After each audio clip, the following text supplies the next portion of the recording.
Welcome back to the show. A Degenerate Friday underway here. Jeff DeForest. We got Mike Luby Lubitz, who you did get a bunch of shirts from your relatives there, your in-laws, This isn't for an. I had Christmas. hits last year, but yes, I have Okay, one because this year. you're starting to dress a little better on the show. I kind of dig that. The professor going to join us here on a Degenerate Friday, and there was, I mean, you were listed as questionable earlier this morning, Professor, and not that the reason wouldn't have been valid if you didn't make it. Late night action on the Gonzaga game. Was Luby correct in making that assessment that put your possibility of showing up on the program today in jeopardy? And Arizona and UCLA. So yeah, Okay, Also, he's tired. He's. how'd you make out? I mean, were you on the right two side and of those one, things? two and Two and one. one. Okay. Did you have Gonzaga or did you have the LMU? Yeah, I know. I had the Zags who went down in flames. It's not a good year for the Zags. So I thought last night would be the turnaround after they nicked BYU last week. But the other two went well, so can't complain. Is Drew Timmy a pro? Is he destined to be a professional basketball player in I the mean, United States? yeah, I would say it might not be in the United States, Think but Europe? I yes, mean, he'll be in that's the what pro. strikes me. Yeah, like Yugoslavia, he's going to be playing somewhere. Yeah, he seems like a dude who might clean up. Not only does he have the game for Europe, it's weird because if you go back like 20 years, the Euro leagues where guys like Nowitzki started the 7-footers, the stretch fours, Yeah. and now the Euro leagues like post players a lot more than the NBA does. You go look at Spain, and the Gasol brothers really reshaped that league, which is probably still the top league over there. And that they like classic big men now. And Drew Timmy, he's got both a classic post game working for him, and he also looks like the lumberjack on the paper towel rolls. Yeah. So the European chicks dig that. It's very stereotypically American. So he can probably clean up on both fronts, the basketball and the off the court front over Yeah, there. well, when I watch him, I'm thinking, yeah, this guy's ticketed for Europe. I don't know if he's going to be an NBA player. What about the guy from Purdue, Edie, the big 9-foot guy? I mean, yeah, just because he's such a shot eraser, and there are NBA teams who still want that rim contest. I think the worst case for him is that he could have a very Rudy Gobert-like career. He's not Where horrible. I mean, he I mean, looks he's like he got could a improve. little Yeah, offensive game. He's got some touch around the rim, but like I said, yeah. he's just so big and such a rim protector that, yeah, I definitely see him having a future in the league. All right, I see Houston is the number one team. I haven't seen them play. So, I mean, does that make sense that they should be atop the rankings in I college mean, basketball? Houston's been the same team they've been for about 3 years now. The Final Four run a couple of years ago, and last year a very solid run, despite coming up a little short in the tournament.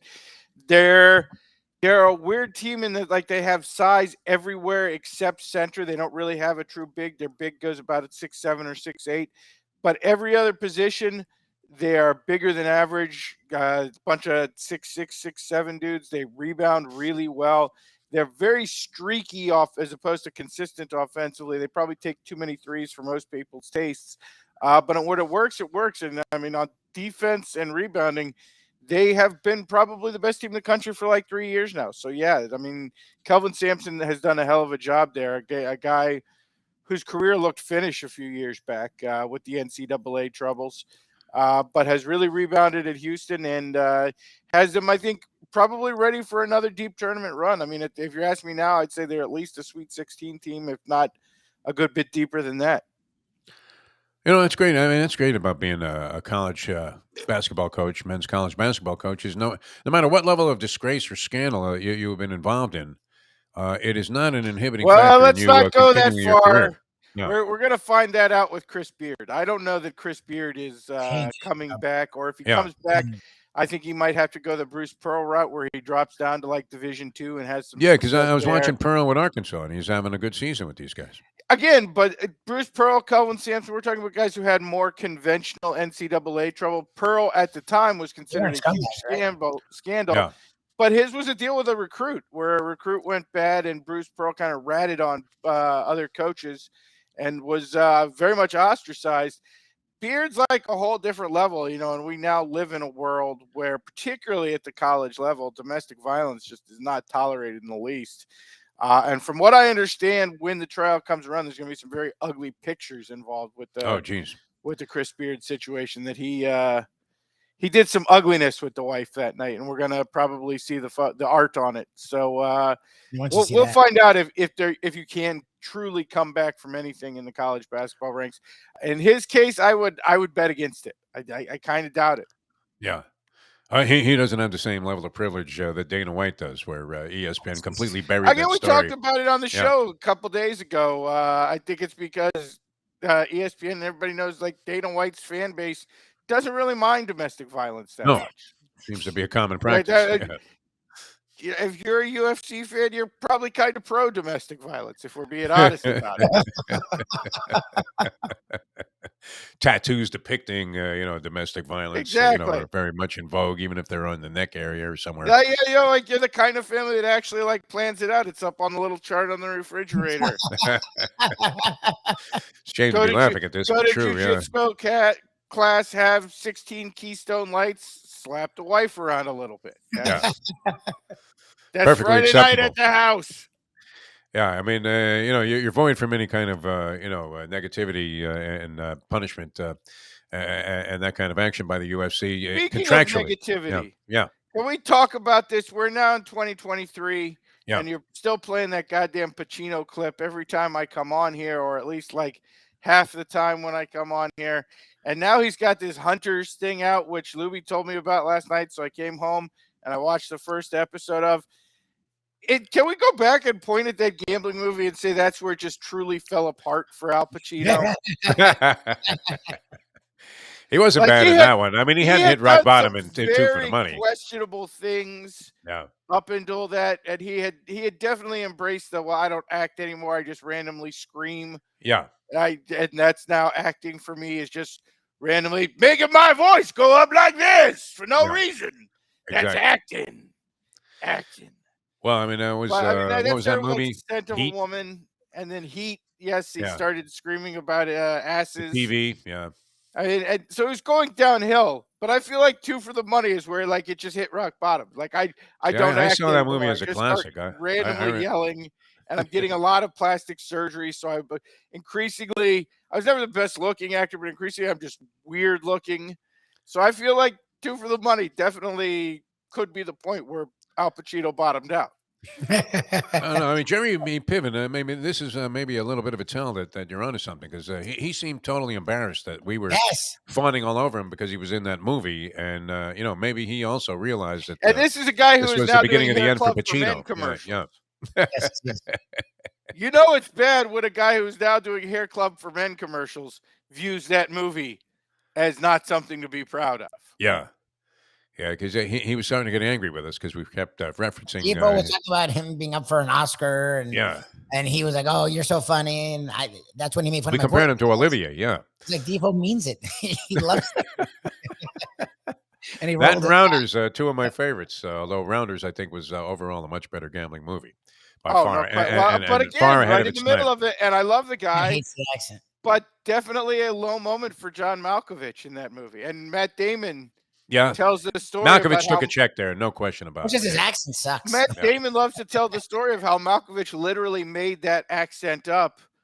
Like as they were filming his first scene, I guess Malkovich was doing a different movie Yeah. and flew in for Rounders and sat down at the poker table to film the scene. And it was the first time Damon met him, so he was intimidated because it's John Malkovich.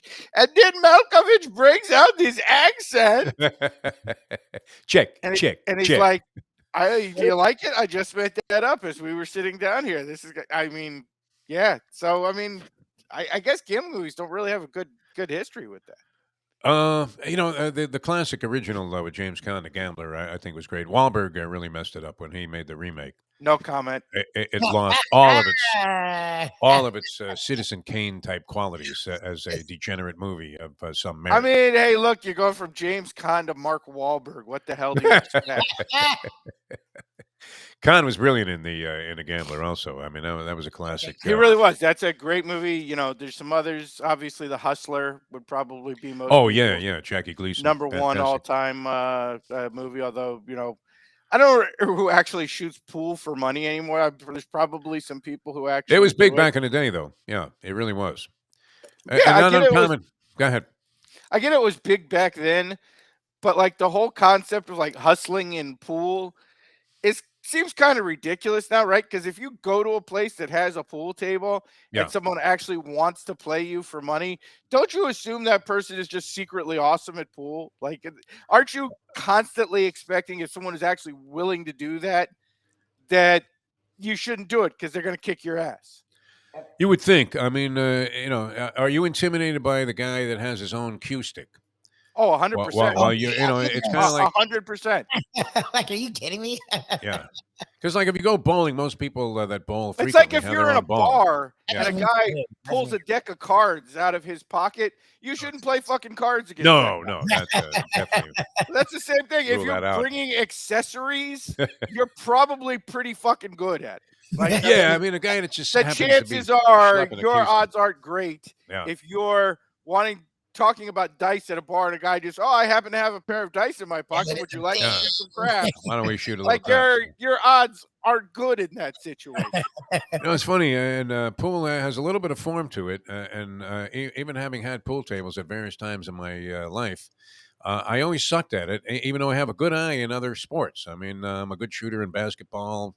Can throw tennis, balls where pretty much where I want to hit them, hit baseballs all over the place. But I see. I actually think it works backwards. yeah, I think if you go to somebody's house and they have a pool table, because I've had pool tables in a good number of places I've yeah, lived in, the odds are the person actually sucks. The odds are Sucks. the person has actually gotten bored with just bought pool it for the and furniture. Yeah, doesn't play, and just like I Yep. had a hole in the room yeah, and I got a and it pool looks table. cool. Yeah, it And really does it look does. cool. It absolutely looks Do you cool. have like a bar area? Like, What Right. was that movie where I think it was who's oh geez, the hustle, was it the hustle where they were sleeping banging chicks on the pool table? What was that movie? Burt Reynolds movie. Wasn't he banging chicks on the pool table? And that made everybody buy a pool table that was single and male at the time. I And mean, you would put it I like right in the middle of your living room, and that's that was the Way before furnishings my time. and the decorations. only one where I remember a pool table was that Jodie Foster rape movie, and that was pretty dark. So I don't think that's what you're Yeah, going that's for. probably not the inspiration for buying a pool table. All right. But no, I'm just saying it's a weird thing. Like if you go to someone's house and they have a pool table, you're They probably usually okay to blow. play Yeah. against that person Yeah, they because it's suck. usually that person has just got the pool table for furniture and they've played it for a while and they got bored with it. But Yeah. again, if you go into like a bar or some random setting and the dude breaks that, well, there's the classic. There's a Fresh Prince from Bel-Air where Yes, his Uncle Will Phil is losing like $1,000 to some pool hustler, and Uncle Phil walks in and gets the shit beaten out of him. And then they're like, "Well, now let's play for $100 a ball." And Uncle Phil has the butler break the pool cue Yeah. out of his pants. You're like, "Oh, Uncle Phil knows how to play pool." Yeah. So like, yeah, never play against a guy who brings his own stick to like random public places. No. It's probably not going to work out for you. Much I'm like I with you. said, if you're in a bar and a guy like busts out a deck of cards out of his pocket, you don't want to play whatever game that guy's playing. Like No. it's not going to be good for you. Usually a losing proposition. I mean, Honestly, any it's like three-card yeah. Monty. Like, when you see the guy win at the game of three-card Monty, you automatically know the next guy up's getting screwed. You don't want to be that guy.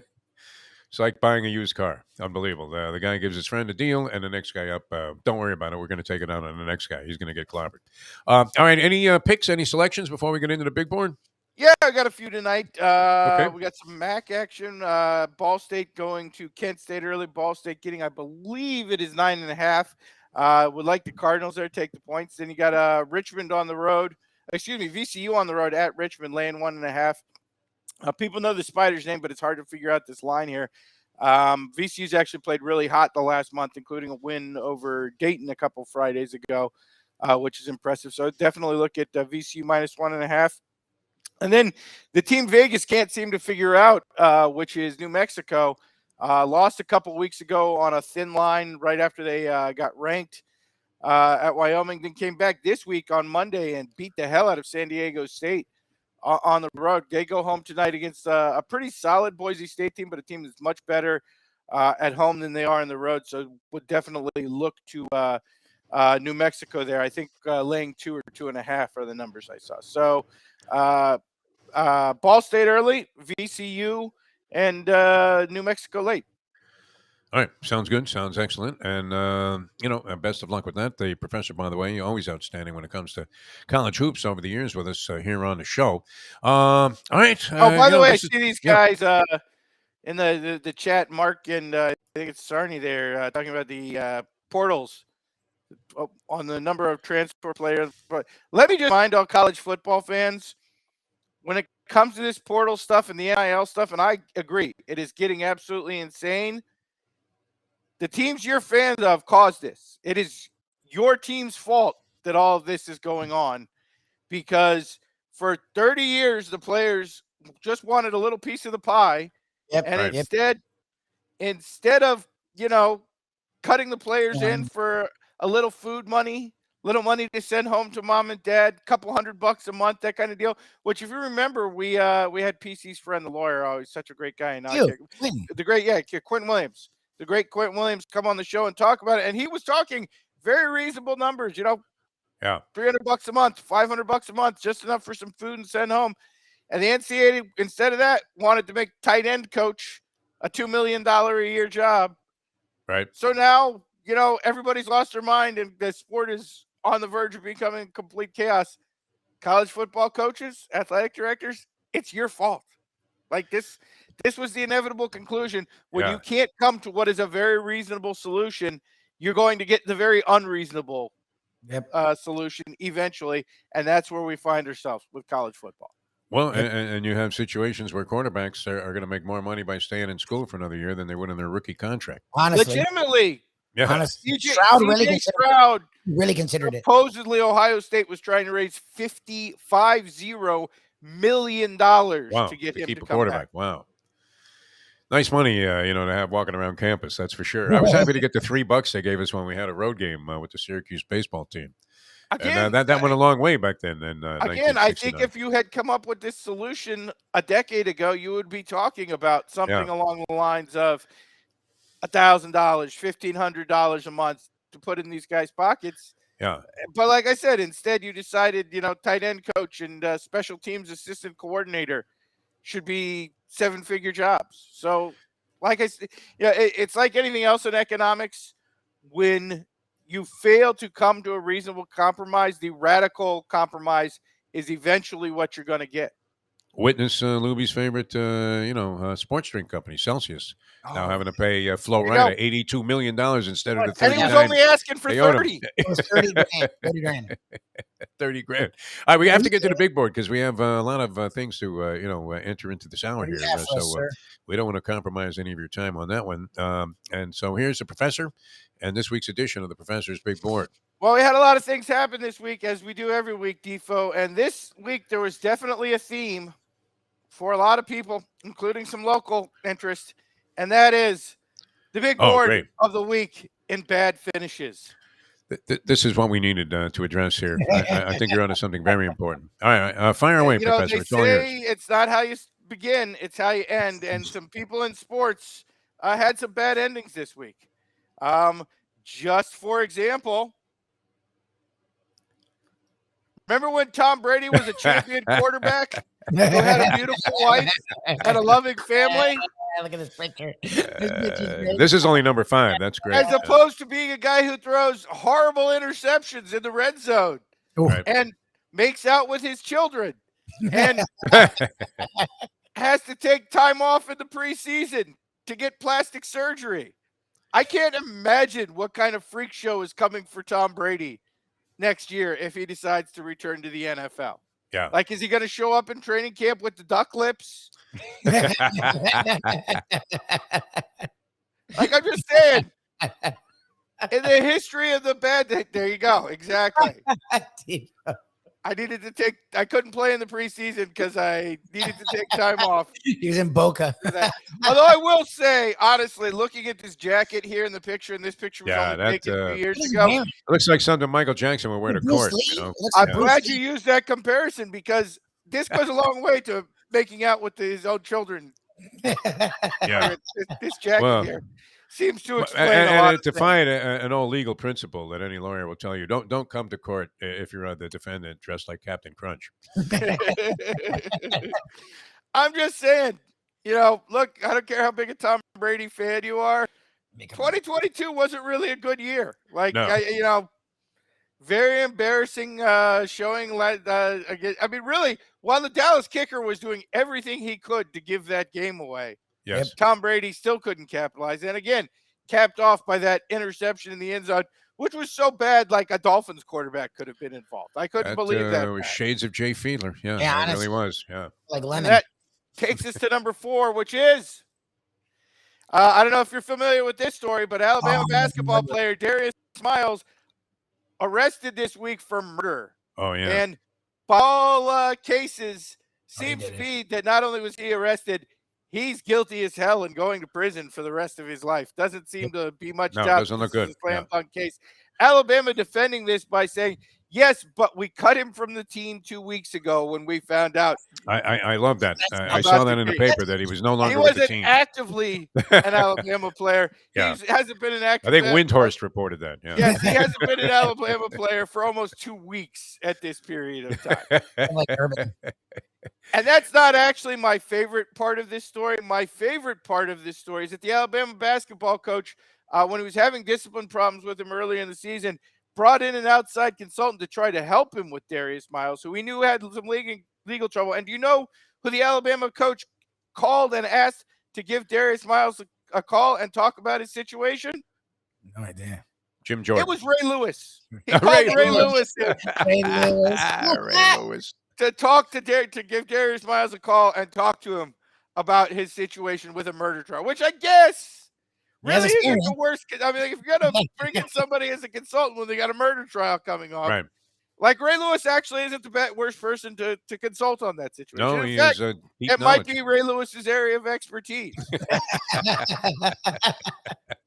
What are these bloodstains on this white fur coat? Again, Lewis? you know, it's better than calling in Ray Caruth, right? Close. Yeah, close. I personally, Caruth's out now. He's available. I personally think I might go with OJ, and OJ probably would do it on Cameo for like $50 at this point. Yeah. But otherwise, like Ray Lewis, if you're going to call in a murder consultant, Ray Lewis is a pretty good dude to go to, actually. So it's funny, but it actually works. Yeah, sound. All right, that's number 4. Yeah, these are bad innings. Well, from 2022 or already happening in Default, 2023. let me ask you a question. Yeah. So you go out to the track, and let's say you hit a big bet. You hit a big pick 3. You cash a signing ticket. Mm-hmm. What do you do to celebrate that? Oh, good. Right to the bar. Right to the bar, drinks for have everybody. a couple drinks. Yeah. Maybe up to Christine Lee's for a fine meal. Sure. Yeah. You know, maybe take the Mustang out for a night on the town, that kind of deal. Maybe not that. Just give her a couple of steaks and tell her to hang out with her. There you go. Yeah. Maybe not that. Couple sticks for the machines for the Mustang. But I'm saying you go out, you have a proper celebration, right? Yeah, exactly. Yes. How would you finish your evening doing that? Probably passed out somewhere. There you go. Nice home. Yeah. Ding, ding. So how do you think Trevor Lawrence celebrated the biggest, one of the third biggest comeback win in the history of the NFL playoffs? See, I was impressed by this. I'm not gonna lie. He took his wife to the Waffle House. I thought it was the common man. I mean, is greatly loved in Jacksonville. Honestly, Yeah. I don't hate the Waffle House. At least it wasn't Olive Garden. But I would like to think if I were a starting NFL quarterback, I'm not finishing up at the Waffle House. Some people can't leave their roots, no matter how sophisticated you would think their life had become.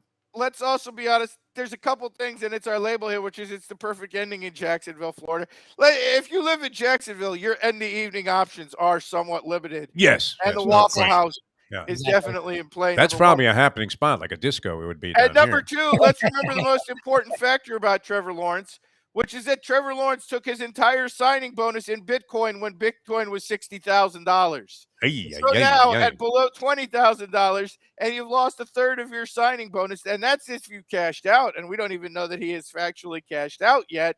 Yeah. Trevor Lawrence may only be able to afford the Waffle House. He was cursing that Bankman-Fried guy when he went into offer the paid your taxes on your signing bonus and taken all of it in Bitcoin.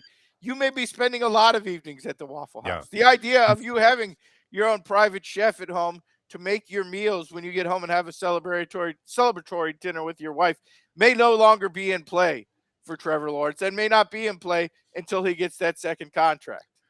Did Brady recommend he take that bonus in Bitcoin? Or his idolization of Brady led him to Yes, believe there you that go. Tom was right about this stuff? Yet another area where Tom Brady has had kind of a I'm rough year. surprised you left that out, Professor. I would have thought that was an automatic connection. All I right. feel like doing the Yeah. child molester jokes. I've taken enough shots at Tom Brady for several weeks. He was on the big board this week. All right, that's a good one. My brother lives in Jacksonville, and I understand where the Waffle House might have been actually like going to Monterano's, and having Steve personally open the place back up at 2 in the morning so you could have a meal like you were Rick Pitino in that little Italian joint in Louisville. Oh boy, you're really trying to He bait loves me to do doing that. that. He loves to say I he didn't loves know. I You're threw a lot of really things at trying you to all at bait me once there. about Coach Coat Hanger there. Yeah.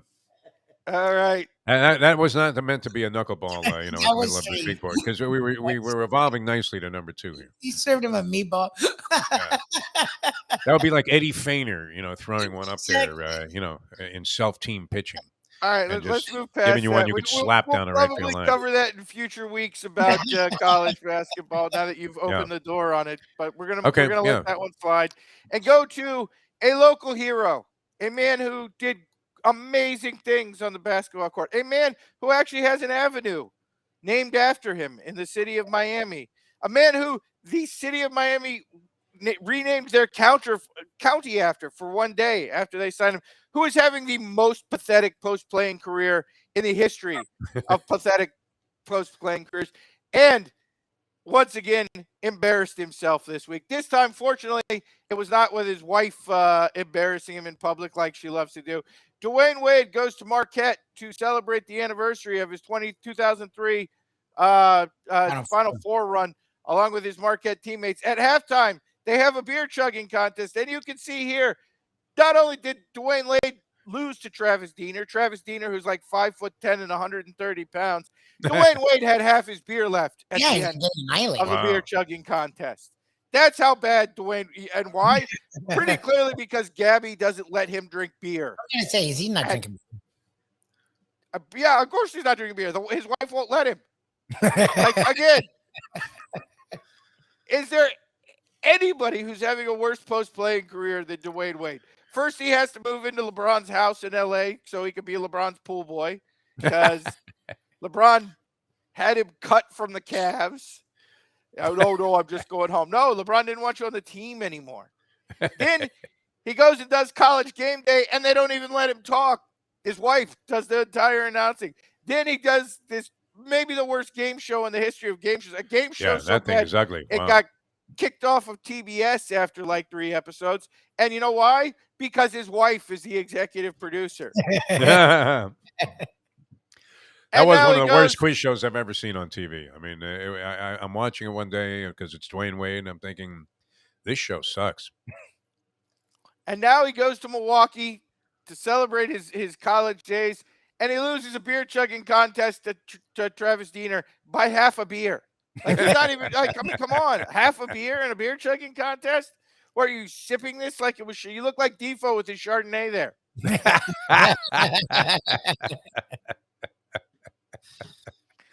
Hey, babe. Yeah, I mean, things do seem to be going in the wrong direction for the great Dwayne Wade, who was well loved and liked by everybody, because and deservedly so for the way he comported himself. Let's not go with the everybody. Heat. I mean, Well, maybe not you, but I mean, you got in a fight with the mascot, so I mean, I I loved don't him know till the first time he left, but he completely betrayed the city of Miami, and then came back and tried to make it all about him. Yeah. Not a fan, and I would say, if we're being honest, once the Heat moved on, things got a lot better. Like, that whole last year yeah, where we were doing the Dwayne Wade victory tour was kind of pathetic, if we're being honest about it. You're absolutely correct on that. No doubt about it. It did seem awkward there, I mean, who fights for Pat Riley? But he kept taking less money, so Riley could do other things. And then, while Riley had rewarded other players like UD. I mean, how is UD still on the roster 20 years after his playing days were over?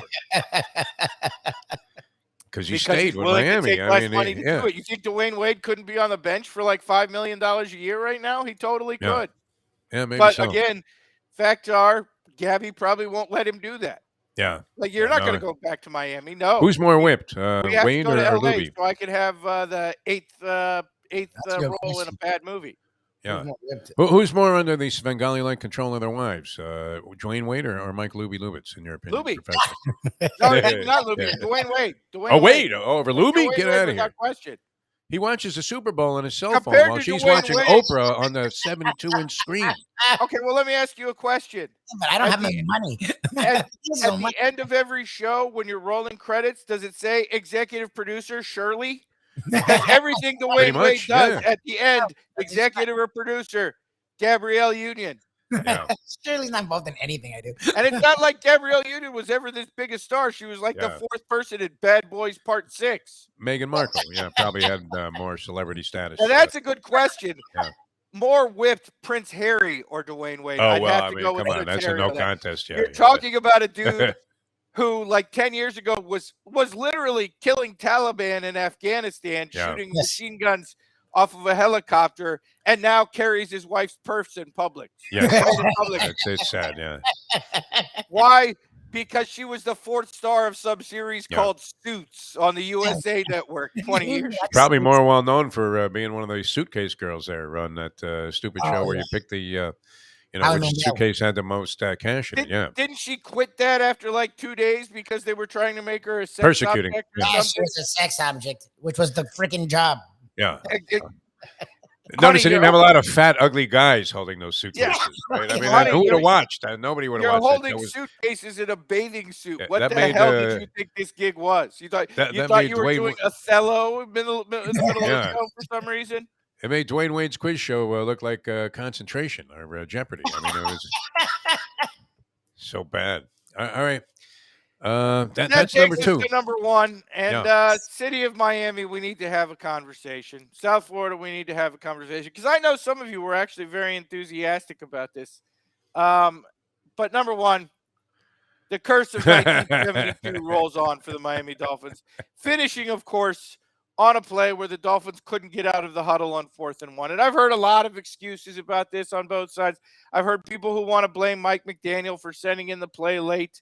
I've heard people who want to blame Skylar Thompson. I actually sort of do lean to the Skylar Thompson blame because, look, I get you're a third-team quarterback, but you've been the starter and getting starter practice reps for 2 weeks, and you can't get your team out of the huddle onto the line on 4th and 1. I mean, that seems a little excessive to me. But really, let's point the finger of blame where it really needs to be, and that is the 1972 Miami Dolphins. We used to have a very blessed franchise once. We were great once. I was 1 year old when it happened and couldn't really enjoy it, but we had a great thing going. And then what happened? You guys acted like douchebags for the next 50 years, popping your champagne and talking your shit every time a team lost a game. And guess what? By the time it happened with Mercury Morris, where Mercury Morris is screaming, "Talk to me when you're on my block. Talk to me when you're in my neighborhood, not when you're in my city." Everybody in America hated you at this point. Everybody in America hated you so much. They wanted the Patriots to tie your record or break your record. Yeah. That's how much that a team everybody knew was cheating, had Randy Moss, who everybody in America had hated up until that point. They wanted that team to go ahead and break your record. That's how much everybody had grown to hate the 1972 Miami Dolphins and just wanted Mercury Morrison boys to shut the hell up and not be consulted Honestly, ever again. So I'm going to be honest about it here, and I'm not trying to wish anything bad on these people, but as long as there's any members of the 1972 Dolphins still alive, nothing good is ever happening for the Miami Dolphins. Wow. We Gotta are wait a for the last one to check out, huh? Maybe when the last one of those guys stops popping the champagne bottles because they're all dead, we'll get to eventually see something good happen to the Miami Dolphins again. But until that point, don't have any hope, Dolphins fans. It's never going to happen. Karma's a bitch, and it is taking care of the Miami Dolphins franchise as payback for 1972 and the way those people acted for years. Because, I know people down here like to make that a good story. I remember, every year on the local news, they'd flash down to Shula's Steakhouse, and there'd be 5 of them with their cigars and their bottle of Dom Perignon celebrating the first loss of the year from the last undefeated team. The rest of America thought that was a pretty jerk-off move, if we're being honest about it. Every non-Miami Dolphin fan was like, yeah, there's those guys. They suck. So that's where we're at. Nothing good this could run for a long time, though. I mean, and move on. Yeah, the guys that we know that are still around from the '72 team look to be in pretty good shape. Oh Haven't no, seen they're all Manny going to Fernandez last for a while, forever. but Merck, I mean, looks like he could run track right now. For some university, and a couple of the other guys. Larry Little looks like he's gotten into a decent shape. And Greasy, he never Oh no, changes. Greasy's going to outlive Luby, and he's the youngest Yeah, member of this show. because if you have no emotional fiber in your body and you're Bob Greasy, it's very easy to deflect, some of the things that afflict other people. Well, I don't know if you've seen the picture, but like Brian Greasy at this point looks like he's like 5 years younger than his father. If that, yeah, if that. And I have the lasting image of Bob Greasy staring at us when we were doing a trivia challenge out at Shula's before the Larry Little golf tournament, and he's just staring at us while we're on the air for a while, and then we shot it to a break, and he looks at me and he says, "What are you doing out here?" And it was like with a very sarcastic look on his face, like what? Who the Oh, at fuck least let he was you in being here? sarcastic. Luby and I have done so many remotes where Yeah, people will walk up to us and we've got the board in front of us and we got right. headphones on and they want to ask like Yeah. 37 questions about it. Where's the My bathroom? favorite, Yeah. and I don't know if someone hung a sign near us at Gulfstream when we were doing shows, like once a week, someone would wander up to us and want to buy a form. Does it look like we're selling freaking forms here? Got an audio mixer in front of us. We're wearing Yeah. headsets. Does it And we're look like talking. we're selling the racing form? Yeah. No, we've encountered a lot of strange stuff, but that was I remember the look on his face of like audacity, like what the hell was I doing there? And I'm trying to think, when did I piss off Bob Greasy? Who I always had like at least a cordially like type of Honestly, Tifo, relationship that's with. the nice thing about the big board. If that ever happens to me, I'll know exactly when I pissed off that person. And maybe next week. Hey, outstanding Oh job as yeah, always, yeah. Professor. Bob Greasy wants to go. Yeah, because I did a joke about you dying last week. Well, and from a personality standpoint, that may have happened or transpired, long before you even left the Dolphins organization. All right, Professor, thanks very much. Good luck with all your games and enjoy the football games. I'm sure you'll be dabbling in a little NFL in terms of at least viewership and interest. And thanks for being with us. Always a You pleasure. guys have a good one.